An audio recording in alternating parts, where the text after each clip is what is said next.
Hi, Community and Cultural Services. Welcome to your new SharePoint site. This site is specifically for your F drive documents that we're going to be moving to SharePoint. Now, this migration will happen over the weekend of the 26th of October 2019. So if you're viewing this video after the fact, just know that you've already been migrated. So finding your SharePoint site, there's a couple ways. In your Internet Explorer, it will be your second default tab. So that means when you open up Internet Explorer, you'll see that as your second tab every time when you're on a city computer. And the same thing in Chrome, it'll be your second tab. You can also create a desktop shortcut. Now, the little icon next to the web address in Chrome looks like a lock, and in Internet Explorer, it usually looks like the Internet Explorer icon. If you simply click on that icon and drag it to your desktop, it will create a shortcut that every time will take you to this web address. You also can create a bookmark in your browser. So in Internet Explorer, you'll go to Favorites and Add to Favorites. And in Chrome, you'll go to the ellipses menu, Bookmarks, and bookmark this page. Now you can also find your SharePoint site through the Office 365 portal.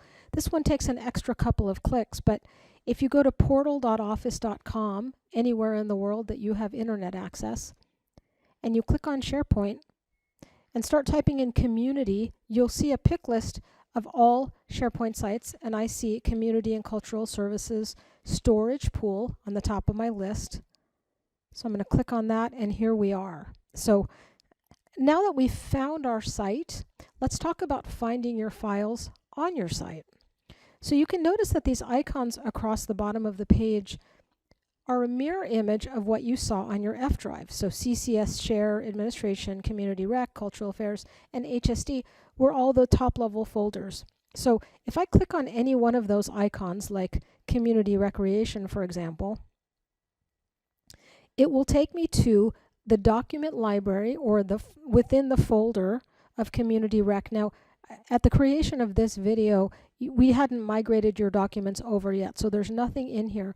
But once the migration happens and you click on that icon on the home page, you'll see all of your former files and folders in here. Now, right now we're still in a web browser, and you could click on your files from here and it would open.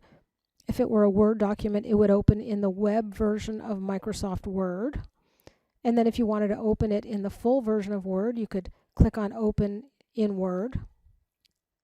But what you can also do is synchronize all of your files in any of these folders by clicking on the Sync button.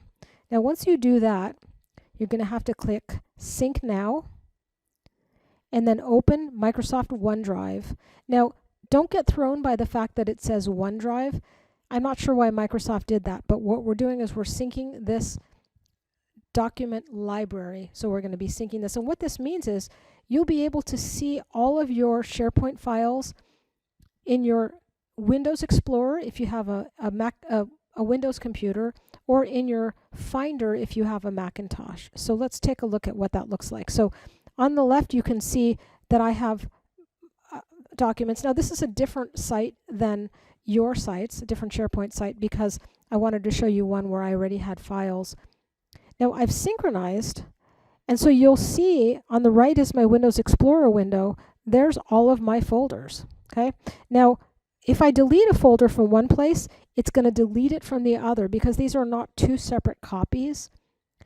This is one folder or one file, depending on what you're looking at. And I'm just looking at it from two different ways, okay? I'm either looking at it through the browser or through my Windows Explorer, also known as File Explorer, or if I'm on a Mac, through my Finder, okay?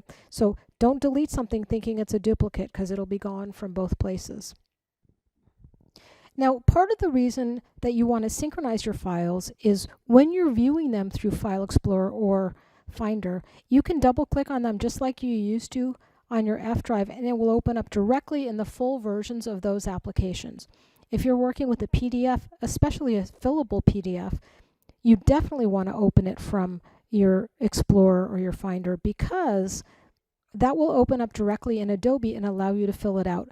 If you try and open up a PDF within a document library in your browser, It's going to open up in the browser and you won't be able to edit it. You'll have to download it, which will make it a separate copy. It won't be the same file anymore connected to SharePoint.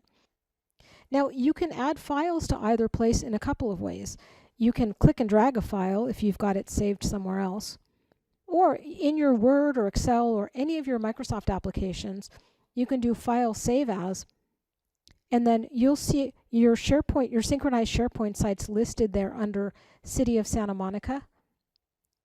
And then you'll click on the SharePoint site and you'll see all of the documents on the right. This is a much easier way to work with your documents and makes it pretty much exactly the way you were working with your F drive files. Now let's jump into the live SharePoint site and I want to show you a few more things. Okay, everybody, here we are in your live SharePoint site. So you can tell we're in a browser here, no longer just in screenshots in the PowerPoint that I was guiding you through before.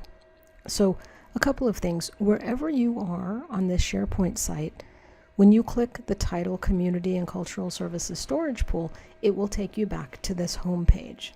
Okay. Now you have your document libraries here. CCS Share is for everyone in CCS. That's where you would share all departmental files. Maybe you have some forms or something that, or some, I don't know, departmental policies, things like that. You might share those here. Or you need to get something to someone in another division and you want to put it somewhere where they can naturally have access. Everyone has access. Then here are your 4 divisions. Now within some of these divisions, there are further subdivisions. I know Human Services has a bunch of them. Cultural Affairs has the beach house and different areas. Community Recreation simply just has, now there's no folders in here yet because as of the creation of this video, we hadn't migrated them yet, but we would just see folders or files listed here. They don't have subdivisions. So, and I'll show you what we're doing with the areas that do have subdivisions. And administration, if I click on that,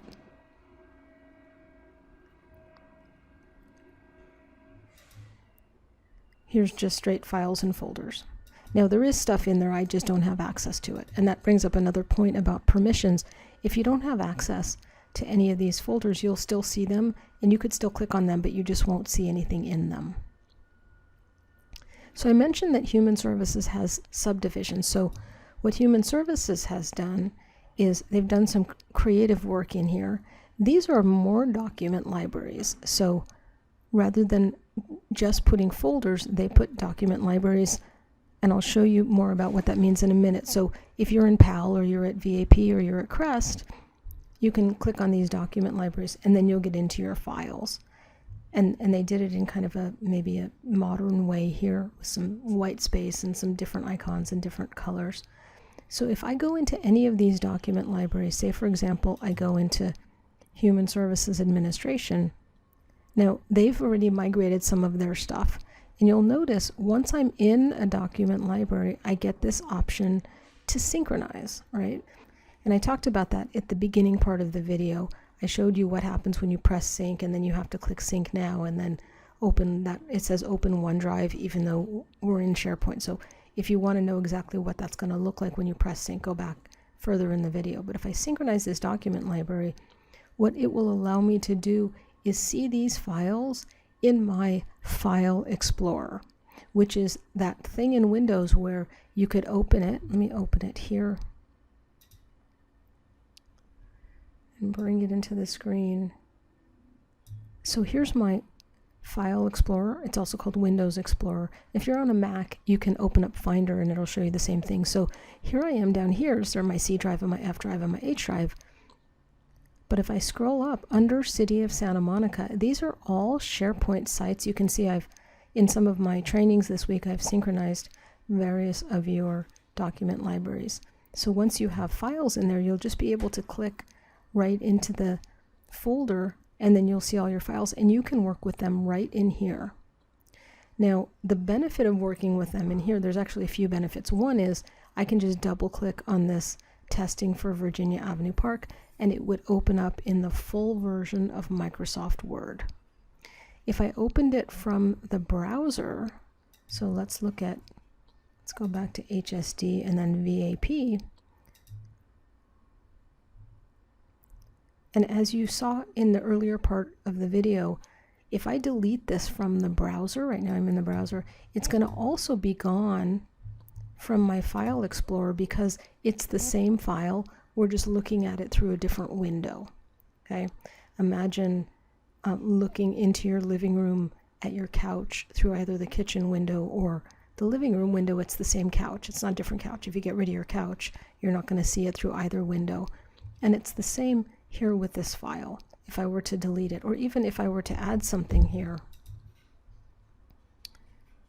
I'll add a new, I don't know, Excel worksheet. I'm going to call that one test, 1, 2, 3. Now I'm going to give that a minute and I'm going to refresh my browser. And there's that file. It automatically synchronized. I didn't need to do anything. Once you synchronize a document library, it'll stay synchronized, and anything that you add to it from either view, whether you're doing it through your file explorer or through the browser, it'll be in both places. Because again, we're looking in a window at a room of furniture, right? Imagine this is a couch and a chair. So if you add a new piece of furniture, you're going to see it no matter what window you look through. Okay. So here we are, and just as a reminder, we're in your browser here. So I want to open up a document library that I use because it has a lot of files, and I want to explain a little more about something. So here are a lot of files and folders that I have. This is a SharePoint site called Learning Management Systems RFP, and I'm in my Documents folder. Now you'll see the status column here. All of these cloud icons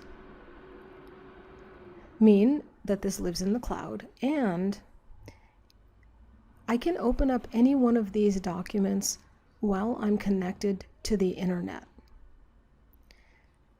Now we've told you that Office 365 documents you can open from anywhere that you have internet access. I want to show you something cool that will give you some tips on how you can open these up if you're ever going to be somewhere where you don't have internet access, but you need to open up a file and work on it. So first of all, if I open up a file, let's see, I don't even know what this file is, but we're going to open it. It's going to download. You'll notice in the background here that that cloud icon, so let's just minimize this, that cloud icon turned to a green circle. For 2 weeks after I close this document, if I don't open it again, this green circle is going to stay green. After 2 weeks, it's going to go back to being just this cloud icon. While this is green, I can open it even when I don't have internet access, and I'll be able to open that document. But if I were to disconnect from all internet, from Cicero, City Wi-Fi, and unplug my laptop, this circle would become red, and I would still be able to open it. But what the red circle is telling me is that right now I'm not connected to the internet. So any changes that I make won't be synchronized again until my laptop reconnects to the internet. So it's not that I have to do anything when I'm reconnected to the internet. The red circle will just become green and it'll automatically start synchronizing. Now, if I were going to work on a bunch of documents, maybe I'm going on vacation up in the mountains or the Swiss Alps or somewhere where I don't even know these days where you wouldn't have internet access, what I could do is select a file, and then I could right mouse click on that, either the circle or the cloud, and I could say always keep on this device. And what that will do, and we'll see in a minute, is that will give me a green circle, but the circle will be solid. And what the solid circle means is that that's never going to go back to being a cloud icon. It's always going to have a pointer from this device. Now, always on this device doesn't mean that this is a separate copy living on this device. And this is a concept that takes a minute to wrap your mind around. So this still lives up in SharePoint. It's just that I've got a pointer to it from my local computer, so I can open it whether I'm connected to the internet or not. Now, as I mentioned, if I were disconnected, these would become red, so a solid red or a hollow red. Now, say for example, I had a bunch of those documents that I right-clicked and said, always on this device. I go on my vacation, I come back, I'm done working on those. Now I'm going to work on 5 other ones. If you wanted, I could right click and say free up space, in which case, oh, I didn't select the document, so it's going to free up space with anything on my list here. What it's going to do, and in a minute this will turn back to a cloud, it's going to put it back into a cloud state where I have access anywhere I have internet access, but if I disconnect, I won't be able to access that file. So the last thing on the status column is you can also sort by the status column, and then it'll bring together all of the files that are temporarily have a pointer on your computer, or if I right click here and I can say always on this device, it'll sort all those together. So it's just like any other column in here. As I mentioned, there are a couple of good reasons that you want to synchronize your documents. So we talked about the status column being one of them, the ease in accessing your documents being another.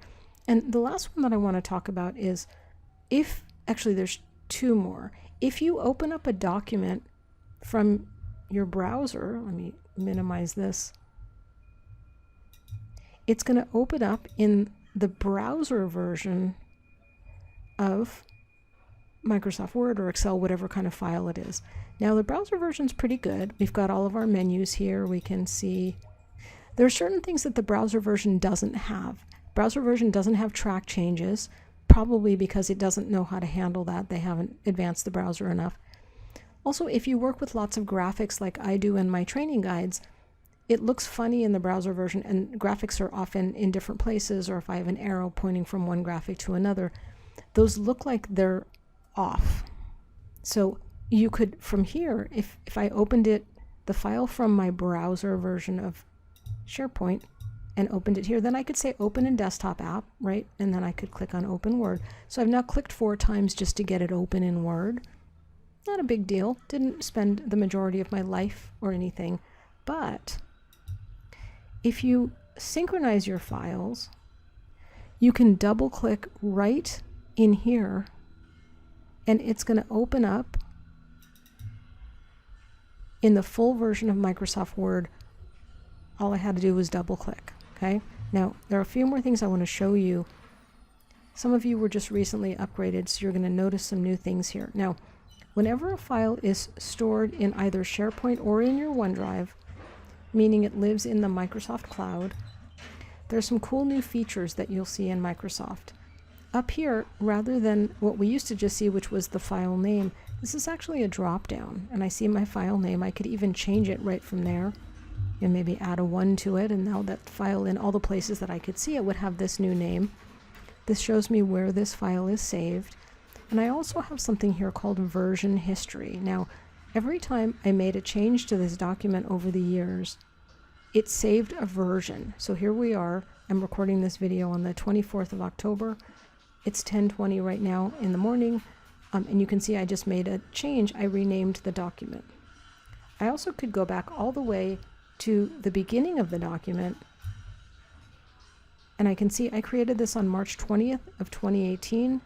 I shared it with somebody. I modified it. I could open up this version or any of these versions along the way. And if I click on open version,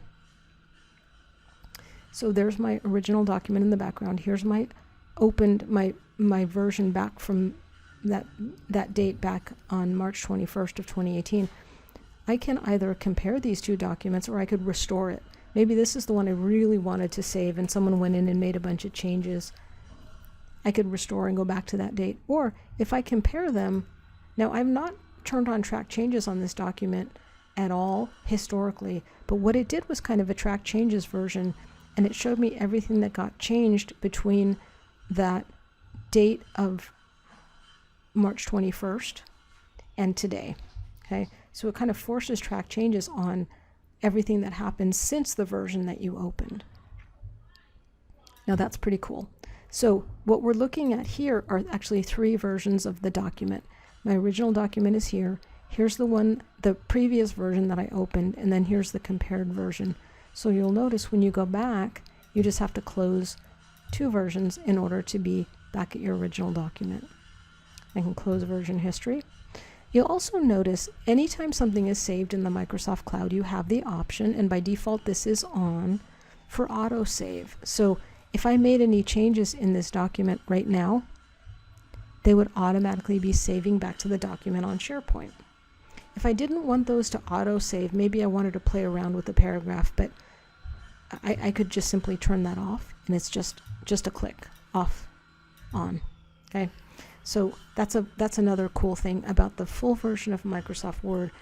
In the browser, autosave is automatically on, but in the full version of Word, we're not necessarily used to that because we would actually have to make sure that we saved it ourselves.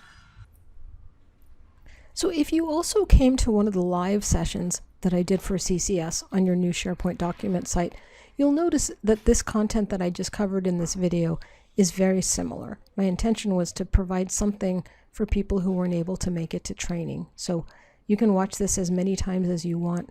We've made it available to help you with your SharePoint site. So after this, if you need more training or you want more training, there are a couple things you can do. So if you go into MySMI, which is our new learning management system, and you click on Live Tech Courses, I want to give a shout out to 2 classes. The SharePoint Files and Folders class is a 3-hour class, and there is one, at the date I'm recording this video, there's one coming up, and we've got some openings on the 29th of October from 1 to 4 in the afternoon, and that's in the Santa Monica Institute training room. That course goes more into depth on working with files and folders. It's a great course, and it's gotten a lot of great feedback. There's also a SharePoint Essentials course, which is a 6-hour course. You can see 6 hours. I don't have one on the books as of the recording of this video, but I'm about to put one on, so check back.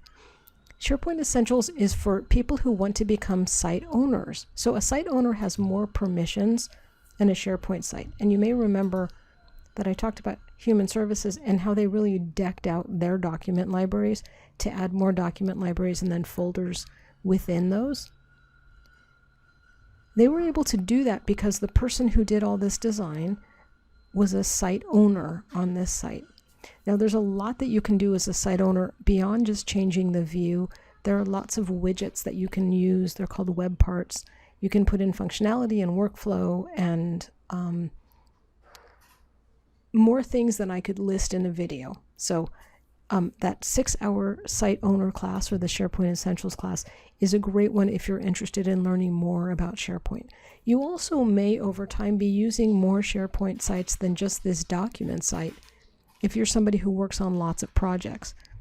So I showed you that I am a member of lots of different SharePoint sites, and some of these are projects. My learning management system was the implementation of MySMI. So I have 2 different document libraries on that site. I'm also a member of Out in Santa Monica and all sorts of different things. You can see all the CCS stuff that I've synchronized. Our computer replacement program documents.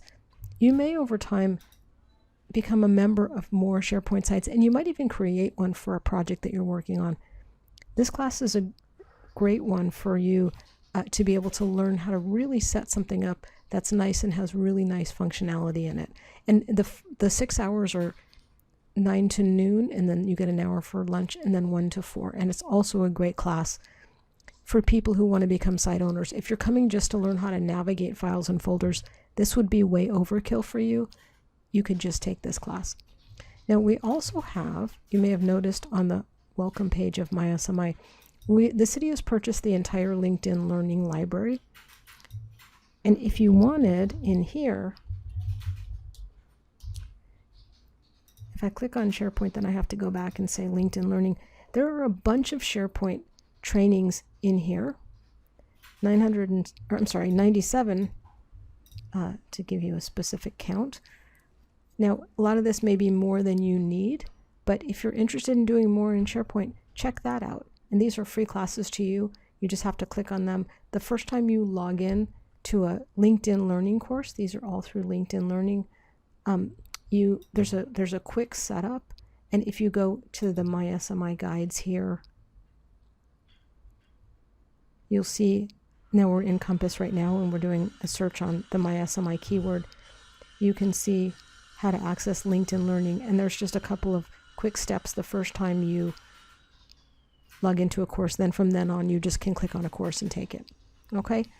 So if you have any questions from here, ongoing support for your SharePoint site, we want you to call the service desk, and they'll either be able to help you, and if they can't, then they'll escalate a ticket either to David Chow, our SharePoint analyst, or myself, Corey Newlander, the technology training coordinator, and we can help you as you're coming up to speed on this.